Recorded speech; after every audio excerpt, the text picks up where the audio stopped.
Namaste devotees. Today it is Shashti and speciality of this Shashti is that today Siddhi Yoga has come. On this highly auspicious day, let's listen to a very powerful Lord Subramanya or Lord Kartikeya mantra. This mantra is taken from Balakanda of Ramayana written by Rishi Valmiki. By listening to this powerful mantra today, all types of Nagadoshas will be removed, success will be obtained, and wishes will be fulfilled as soon as possible. Before listening to the mantra, if you are new to the channel, subscribe the channel, press the nearby bell icon and select all option. Also comment as Om Shri Kartikeyaya Namaha. इयमाकाशगा Ganga यस्यां पुत्रं हुताशनः जनयिष्यति देवानां सेनापतिमरिन्दमम् इयमाकाशगा गङ्गा यस्यां पुत्रं हुताशनः जनयिष्यति देवानां सेनापतिमरिन्दमम् इयमाकाशगा गङ्गा यस्यां पुत्रं हुताशनः जनयिष्यति देवानां सेनापतिमरिन्दमम् इयमाकाशगा गङ्गा यस्यां पुत्रं हुताशनः जनयिष्यति देवानां सेनापतिमरिन्दमम् इयमाकाशगा गङ्गा यस्यां पुत्रं हुताशनः जनयिष्यति देवानां सेनापतिमरिन्दमम् इयमाकाशगा गङ्गा यस्यां पुत्रं हुताशनः जनयिष्यति देवानां सेनापतिमरिन्दमम् इयमाकाशगा गङ्गा यस्यां पुत्रं हुताशनः जनयिष्यति देवानां सेनापतिमरिन्दमम् इयमाकाशगा गङ्गा यस्यां पुत्रं हुताशनः जनयिष्यति देवानां सेनापतिमरिन्दमम् इयमाकाशगा गङ्गा यस्यां पुत्रं हुताशनः जनयिष्यति देवानां सेनापतिमरिन्दमम् इयमाकाशगा गङ्गा यस्यां पुत्रं हुताशनः जनयिष्यति देवानां सेनापतिमरिन्दमम् इयमाकाशगा गङ्गा यस्यां पुत्रं हुताशनः जनयिष्यति देवानां सेनापतिमरिन्दमम् इयमाकाशगा गङ्गा यस्यां पुत्रं हुताशनः जनयिष्यति देवानां सेनापतिमरिन्दमम् इयमाकाशगा गङ्गा यस्यां पुत्रं हुताशनः जनयिष्यति देवानां सेनापतिमरिन्दमम् इयमाकाशगा गङ्गा यस्यां पुत्रं हुताशनः जनयिष्यति देवानां सेनापतिमरिन्दमम् इयमाकाशगा गङ्गा यस्यां पुत्रं हुताशनः जनयिष्यति देवानां सेनापतिमरिन्दमम्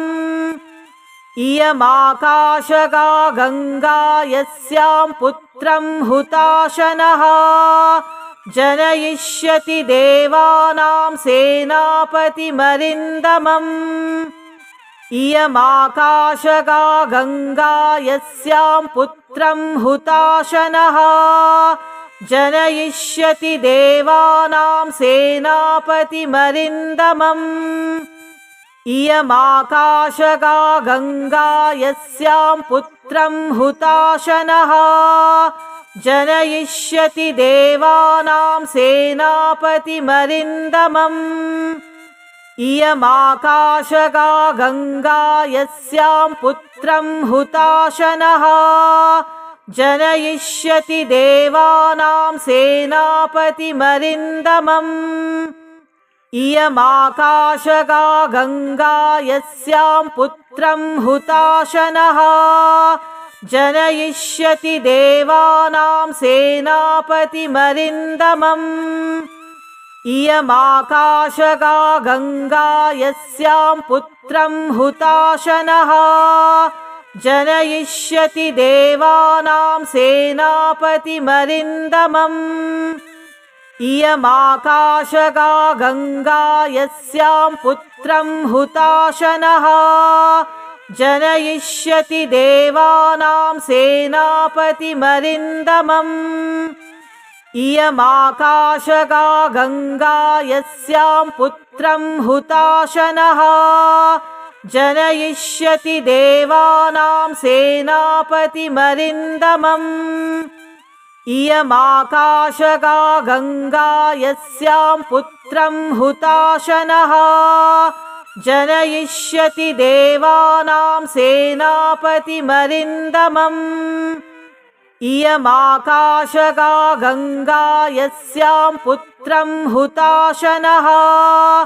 जनयिष्यति देवानां सेनापतिमरिन्दमम् इयमाकाशगा गङ्गा यस्यां पुत्रं हुताशनः जनयिष्यति देवानां सेनापतिमरिन्दमम् इयमाकाशगा गङ्गा यस्यां पुत्रं हुताशनः जनयिष्यति देवानां सेनापतिमरिन्दमम् इयमाकाशगा गङ्गा यस्यां पुत्रं हुताशनः जनयिष्यति देवानां सेनापतिमरिन्दमम् इयमाकाशगा गङ्गा यस्यां पुत्रं हुताशनः जनयिष्यति देवानां सेनापतिमरिन्दमम् इयमाकाशगा गङ्गा यस्यां पुत्रं हुताशनः जनयिष्यति देवानां सेनापतिमरिन्दमम् इयमाकाशगा गङ्गा यस्यां पुत्रं हुताशनः जनयिष्यति देवानां सेनापतिमरिन्दमम् इयमाकाशगा गङ्गा यस्यां पुत्रं हुताशनः जनयिष्यति देवानां सेनापतिमरिन्दमम् इयमाकाशगा गङ्गा यस्यां पुत्रं हुताशनः जनयिष्यति देवानां सेनापतिमरिन्दमम् इयमाकाशगा गङ्गा यस्यां पुत्रं हुताशनः जनयिष्यति देवानां सेनापतिमरिन्दमम्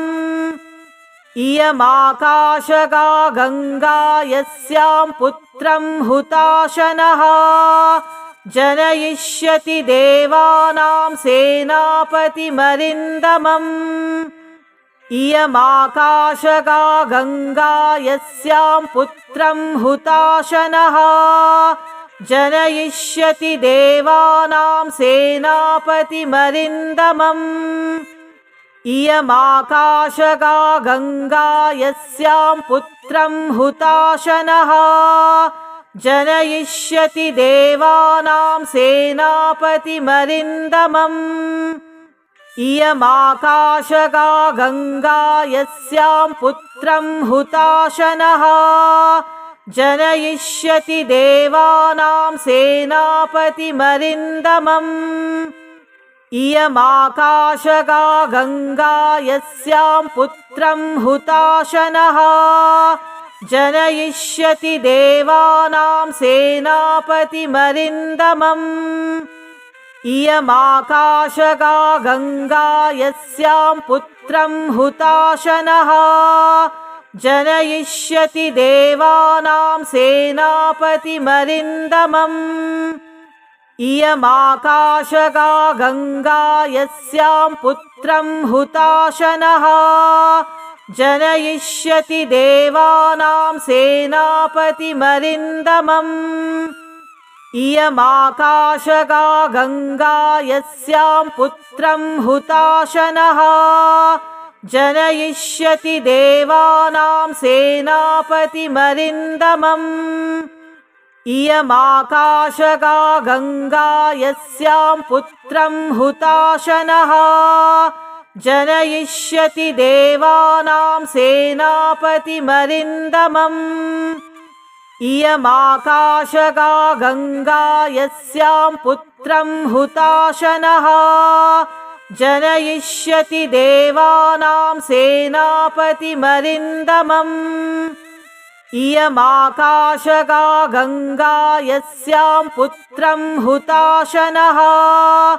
जनयिष्यति देवानां सेनापतिमरिन्दमम्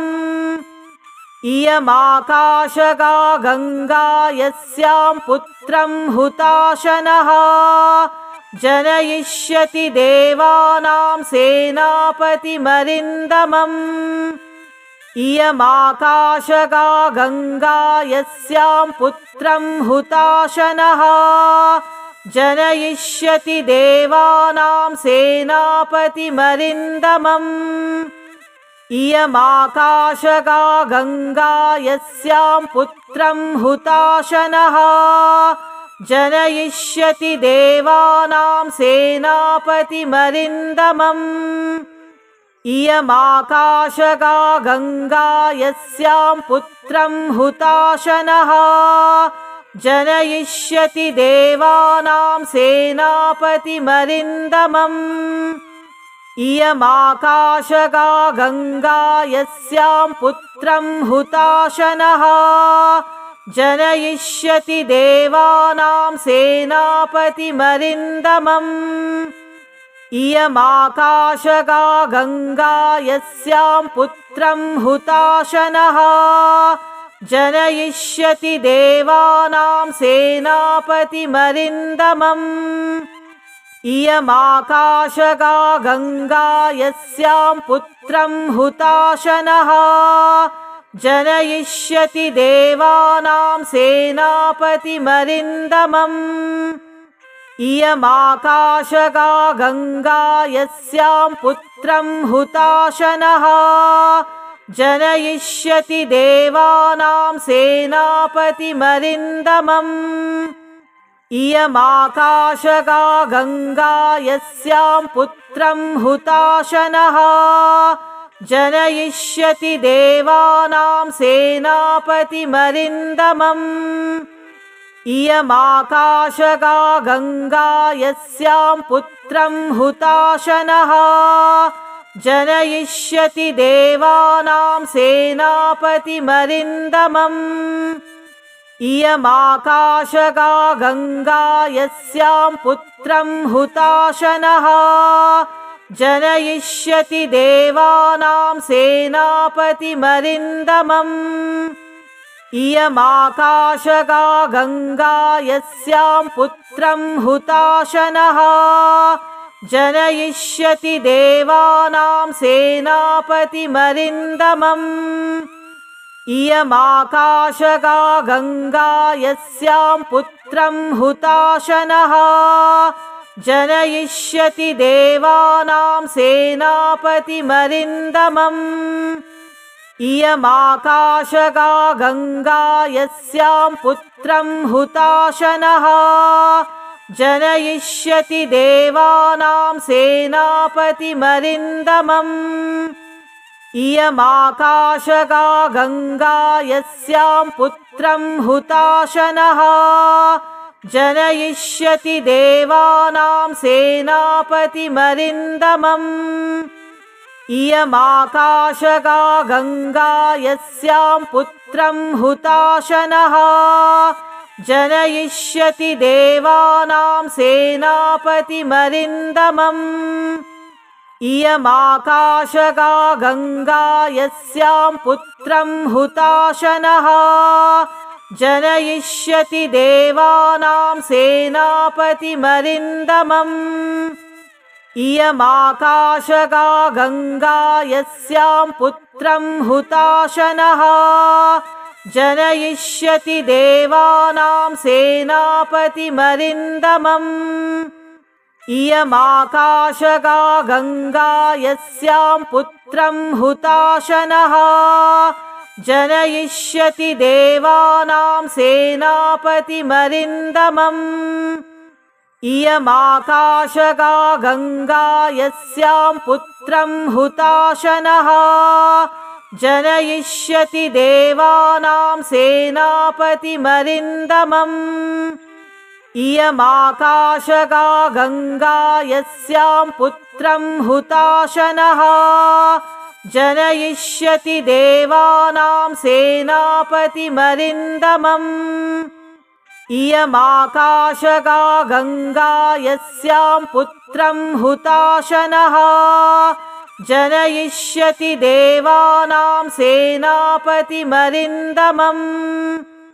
इयमाकाशगा गङ्गा यस्यां पुत्रं हुताशनः जनयिष्यति देवानां सेनापतिमरिन्दमम्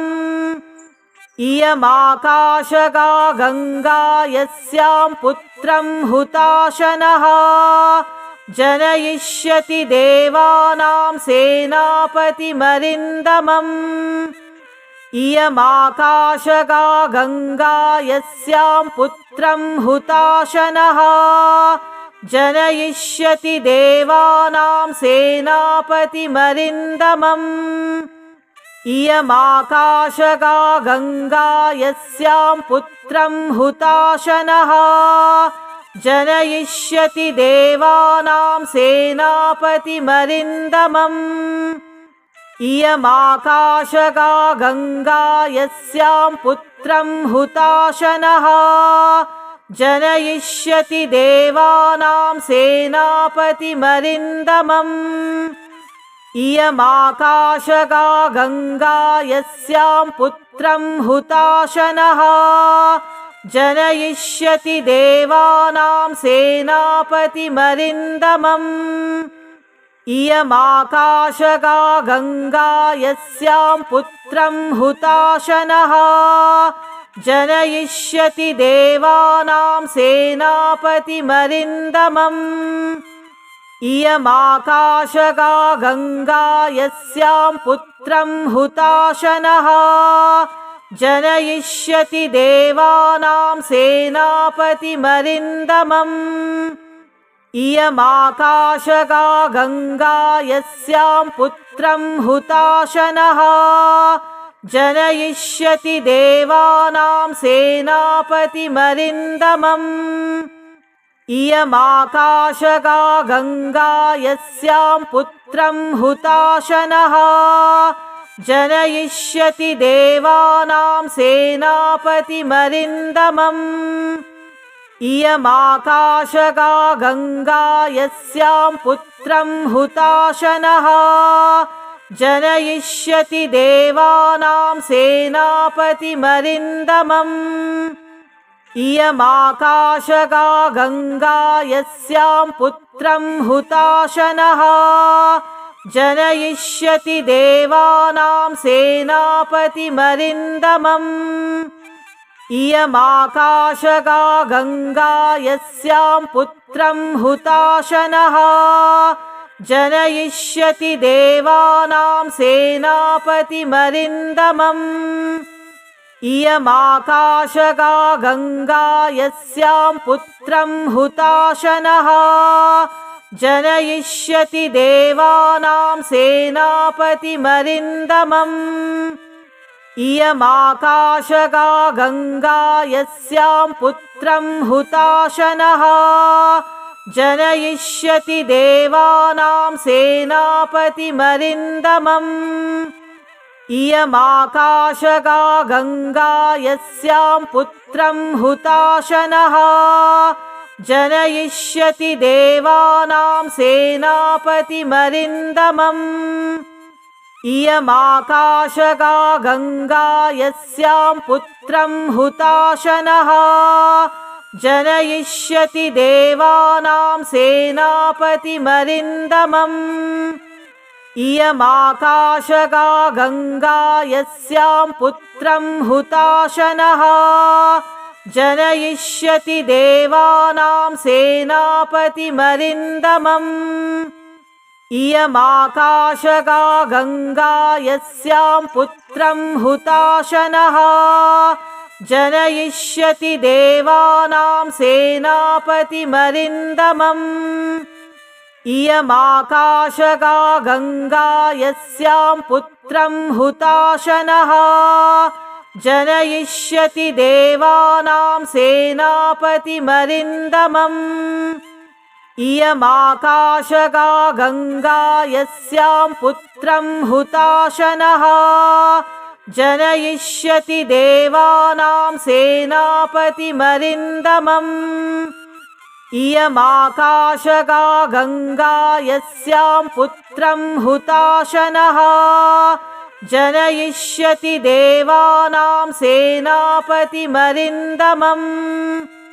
इयमाकाशगा गङ्गा यस्यां पुत्रं हुताशनः जनयिष्यति देवानां सेनापतिमरिन्दमम् इयमाकाशगा गङ्गा यस्यां पुत्रं हुताशनः जनयिष्यति देवानां सेनापतिमरिन्दमम् इयमाकाशगा गङ्गा यस्यां पुत्रं हुताशनः जनयिष्यति देवानां सेनापतिमरिन्दमम् इयमाकाशगा गङ्गा यस्यां पुत्रं हुताशनः जनयिष्यति देवानां सेनापतिमरिन्दमम् इयमाकाशगा गङ्गा यस्यां पुत्रं हुताशनः जनयिष्यति देवानां सेनापतिमरिन्दमम् इयमाकाशगा गङ्गा यस्यां पुत्रं हुताशनः जनयिष्यति देवानां सेनापतिमरिन्दमम् इयमाकाशगा गङ्गा यस्यां पुत्रं हुताशनः जनयिष्यति देवानां सेनापतिमरिन्दमम् इयमाकाशगा गङ्गा यस्यां पुत्रं हुताशनः जनयिष्यति देवानां सेनापतिमरिन्दमम् इयमाकाशगा गङ्गा यस्यां पुत्रं हुताशनः जनयिष्यति देवानां सेनापतिमरिन्दमम् इयमाकाशगा गङ्गा यस्यां पुत्रं हुताशनः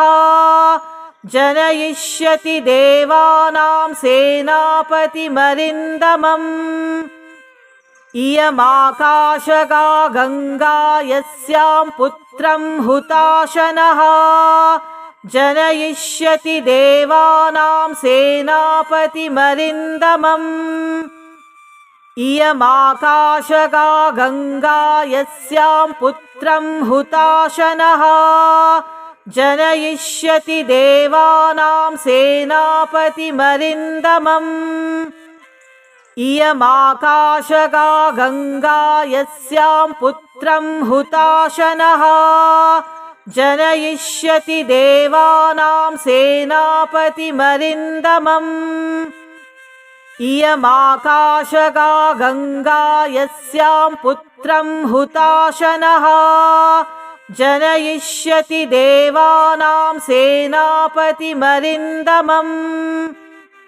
इयमाकाशगा गङ्गा यस्यां पुत्रं हुताशनः जनयिष्यति देवानां सेनापतिमरिन्दमम् इयमाकाशगा गङ्गा यस्यां पुत्रं हुताशनः जनयिष्यति देवानां सेनापतिमरिन्दमम् इयमाकाशगा गङ्गा यस्यां पुत्रं हुताशनः जनयिष्यति देवानां सेनापतिमरिन्दमम् इयमाकाशगा गङ्गा यस्यां पुत्रं हुताशनः जनयिष्यति देवानां सेनापतिमरिन्दमम् इयमाकाशगा गङ्गा यस्यां पुत्रं हुताशनः जनयिष्यति देवानां सेनापतिमरिन्दमम्